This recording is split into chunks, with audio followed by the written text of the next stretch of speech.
بسم اللہ الرحمن الرحیم۔ الحمدللہ رمضان مبارک کی بہاریں اللہ تعالیٰ نے ہمیں پھر سے نصیب فرمائیں۔ اس مہینے کی عظمت و برکت کا کیا ٹھکانہ، جسے خود نبی کریم صلی اللہ علیہ وآلہ وسلم نے شہر عظیم اور شہر مبارک یعنی بڑی عظمت و برکت والا مہینہ کہا۔ نہ تو ہم اس مہینے کی عظمت کی بلندی کا تصور کر سکتے ہیں اور نہ زبان اس کی ساری برکتیں بیان کر سکتی ہے۔ سچ تو یہ ہے کہ اس ماہ کا ہر روز روز سعید اور ہر شب شب مبارک ہے۔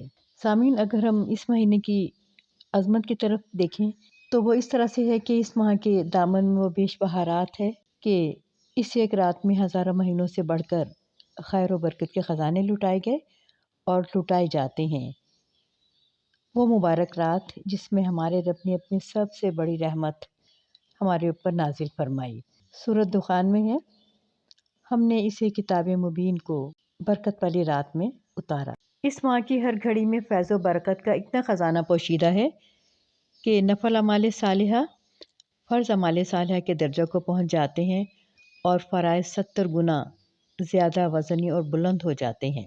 رمضان آتا ہے تو آسمان اور جنت کے دروازے کھول دیے جاتے ہیں، نیکی کے راستوں پر چلنے کی سہولت اور توفیق عام ہو جاتی ہے، جہنم کے دروازے بند کر دیے جاتے ہیں اور روزہ بدی کے راستوں کی رکاوٹ بن جاتا ہے، شیطانوں کو زنجیروں میں جکڑ دیا جاتا ہے اور برائی پھیلانے کے مواقع کم سے کم ہو جاتے ہیں۔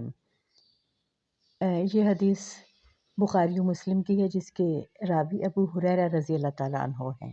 سامعین، اب ہمیں دیکھنا ہے کہ رمضان مبارک میں ہمارا حصہ کیا ہے اور کس طرح سے ہے۔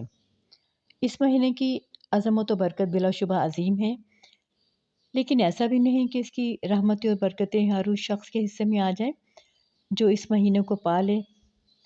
بالکل ایسے کہ جب بارش ہوتی ہے تو مختلف ندی نالے اور تالاب اپنی اپنی وسعت و گہرائی کے مطابق اس کے پانی سے فیضیاب ہوتے ہیں۔ زمین کے مختلف ٹکڑے بھی اپنی استعداد کے مطابق ہی فصل دیتے ہیں۔ بارش سب پر یکساں برستی ہے، مگر ایک چھوٹے سے گڑھے کے حصے میں اتنا وافر پانی نہیں آتا جتنا ایک لمبے چوڑے تالاب میں بھر جاتا ہے۔ بالکل اسی طرح جب کسی چٹان یا بنجر زمین پر پانی گرتا ہے تو اس کے اوپر ہی سے بہہ جاتا ہے اور اس کو کوئی نفع نہیں پہنچاتا، لیکن اگر زمین زرخیز ہو تو وہ لہلہا اٹھتی ہے۔ بالکل یہی حال انسانوں کی فطرت اور ان کے نصیب کا ہے۔ رمضان المبارک کے ان خزانوں میں ہمیں کیا کچھ ملے گا؟ زمین کی طرح ہمارے دل نرم اور آنکھیں نم ہوں گی تو ہم ایمان کا بیج اپنے اندر ڈالیں گے اور اپنی صلاحیت و استعداد کی حفاظت کریں گے۔ ایسا کرنے سے تو بیج پودا بنے گا اور پودا درخت اعمال صالحہ کے پھل پھول اور پتیوں سے لہلہا اٹھیں گے اور ہم ابدی بادشاہت کی فصل کاٹیں گے۔ کسان کی طرح ہم محنت و عمل کریں گے تو جنت کے انعامات کی فصل تیار ہوگی، اور جتنی محنت کریں گے اتنی ہی اچھی فصل ہوگی۔ دل پتھر کی طرح سخت ہوں گے اور ہم غافل کسان کی طرح سوتے پڑے رہ جائیں گے تو روزوں اور تراویح اور رحمت و برکت کا سارا پانی بہہ جائے گا اور ہمارے ہاتھ کچھ بھی نہیں آئے گا۔ سامعین، یقیناً توفیق الہی کے بغیر کچھ نہیں ملتا، لیکن یہ توفیق بھی اسی کو ملتی ہے جو کوشش اور محنت کرتا ہے۔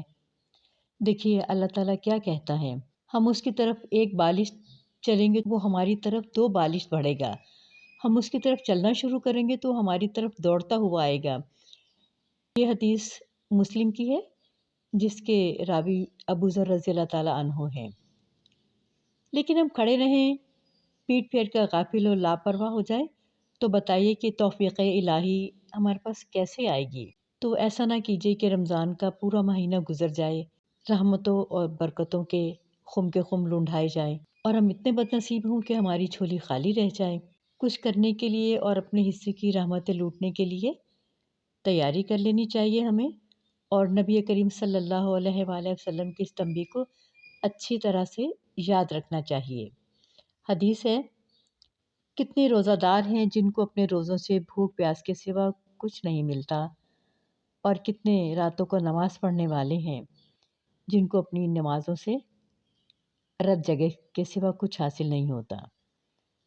یہ روایت ابو ہریرہ رضی اللہ تعالیٰ عنہ سے ہے۔ سامعین، سارہ انحصار ہم پر ہے۔ نبی کریم صلی اللہ علیہ وآلہ وسلم رمضان سے پہلے اپنے رفقا کو مخاطب کر کے اس مہینے کی عظمت و برکت بھی بیان کرتے اور اس کی برکتوں کے خزانوں سے اپنا بھرپور حصہ لینے کے لیے پوری محنت اور کوشش کی تاکید بھی فرماتے۔ آج سنت نبوی صلی اللہ علیہ وآلہ وسلم کی پیروی میں ہمارا مقصد بھی یہی ہے، یعنی یہ کہ رمضان کے مہینے میں جو برکت و عظمت ہے اس کا راز کیا ہے، اس سے پورا فائدہ اٹھانے کے لیے کس اہتمام اور تیاری کی ضرورت ہے، کن امور کو ملحوظ رکھنا اور ان پر توجہ مرکوز کرنا ضروری ہے، وہ کون سے طریقے ہیں جن پر چلنے سے منزل ہاتھ آ سکتی ہے، اور کون سی روش ہے جس پر نکل جانے سے راہ کھوٹی ہو سکتی ہے۔ سامعین، اگر آپ کو ویڈیو اچھی لگی ہو تو اسے سبسکرائب، شیئر اور لائک کر دیجیے۔